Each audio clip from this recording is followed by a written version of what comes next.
So I got to check out Everything's Going to Be Great. This is directed by John S. Baird.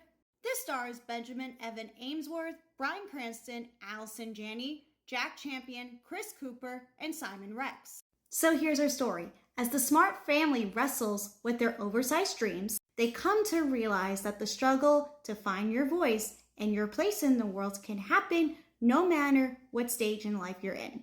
And I was hoping this movie was going to be great. And instead, this movie should be titled Everything's Going to Be Meh, because that's what this film was. The only thing that is great about this film are the performances. I love Bryan Cranston and Allison Janney together. But unfortunately, the direction is very bland. And in the past, John has directed some pretty good films. But unfortunately, from what I've seen from his filmography, this may be his weakest.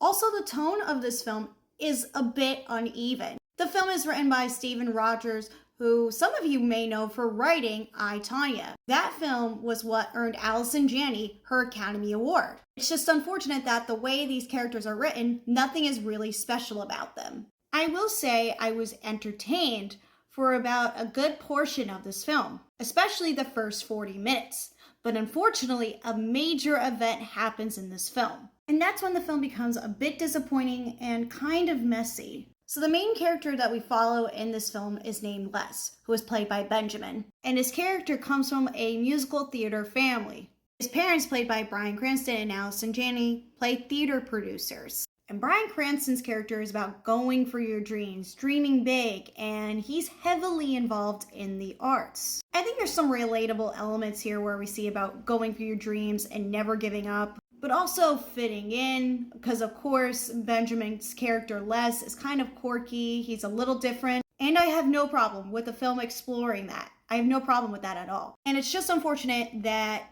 it feels very dull. And I'm not saying it's a bad film. I think there is an audience that is going to really like this. And I think if you're really into musical theater, I think you're going to enjoy the musical references. There's references to Hair and a chorus line. Now, there's one thing I've been complaining about lately, and that is rushed endings. This film definitely has a rushed ending that does not feel earned. But I did enjoy some of the comedic bits. I enjoyed seeing Bryan Cranston and Benjamin practice the bagpipe. I thought it was just funny for Allison's character to come out and complain about it. It was just nice to see Benjamin and Bryan have good chemistry here. But overall, nothing too impressive. I'm gonna give the film this grade right here.